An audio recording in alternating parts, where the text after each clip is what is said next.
Welcome back to another explainer. Look, if you're a focused learner trying to truly optimize your time and absolutely maximize your output, you're in exactly the right place.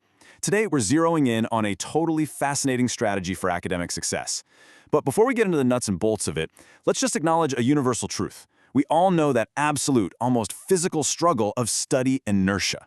You know the exact feeling, right? The textbook is open on your desk, your notes are perfectly organized, the time is blocked out on your calendar, and your brain just flat out refuses to engage. It's so frustrating. Well, today we're breaking down a method designed specifically to shatter that exact inertia. So why is it so hard to just sit down and study? I want you to really think about that for a second. We all have goals, we all have these grand academic ambitions, yet the incredibly simple, literal physical act of opening a book and focusing, sometimes it feels like you're trying to push a boulder up a mountain with your bare hands. The friction between knowing exactly what we should be doing for our future and what our brains actually want to do in the present moment is just massive. And here's the blunt reality. Willpower alone often fails. We have this romanticized idea in our heads that we just need to, try harder or be more disciplined. We rely entirely on pure inner motivation to drag us across the finish line. But honestly, relying solely on willpower is a losing game. It's a depleting resource. By the end of a long day of classes or work, when it's finally time to study, that well is completely dry. If you're just hoping you'll miraculously feel motivated to tackle a difficult assignment, you're setting yourself up for failure. This is a pain point we all feel, and it's exactly why we need a totally different strategy. Okay, let's dive into this. Section 1. Introducing the bet method. So what exactly is the bet method? It's how to use social competition and stakes to literally force yourself to study. Now look closely at that phrasing. This isn't your standard run-of-the-mill study tip. We're not talking about buying nicer highlighters or listening to classical music. This is a behavioral psychology hack. It completely acknowledges that harsh truth we just discussed, that studying doesn't happen naturally or easily for most of us. Because of that, we actually have to engineer a scenario where we're absolutely forced to do it. Let's unpack the variables here, because these are the gears that make this entire engine run.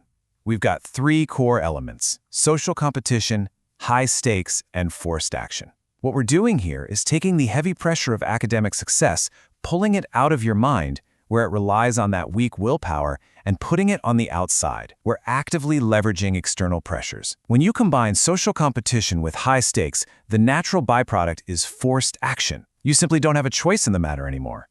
Which brings us right into Section 2, the power of social competition.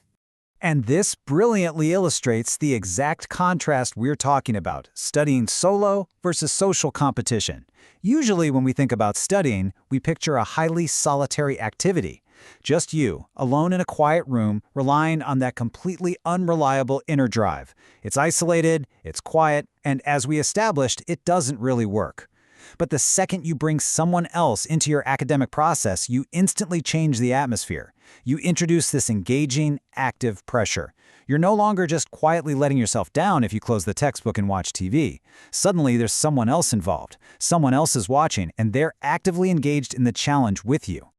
The crucial point here is that you use social competition to literally force yourself to study. Again, I really want to dwell on that word, force. By adding a competitor, you take a boring, dreadful academic chore and you transform it into a required, active challenge. It taps right into our deep, natural human instinct to not want to lose, and especially to not want to lose face in front of our peers. This method just takes that very natural, very powerful social instinct and supercharges it for your academic advantage. Now, competition is great, but to truly guarantee action, that competition needs some teeth. Section 3, raising the stakes. Now, what's really interesting about this slide is the massive psychological shift it creates. Think about it. 0 stakes versus high stakes. With 0 stakes, if you don't study today, what happens? Absolutely nothing. You might get a bad grade weeks from now, but today is perfectly fine. Today, you suffer 0 consequences. But with high stakes, like having to Venmo your friend $50 if you don't finish a chapter, you're putting something highly tangible on the line right now. It completely rewires your internal drive to succeed because the consequence of slacking off is moved from the distant future right into the present moment.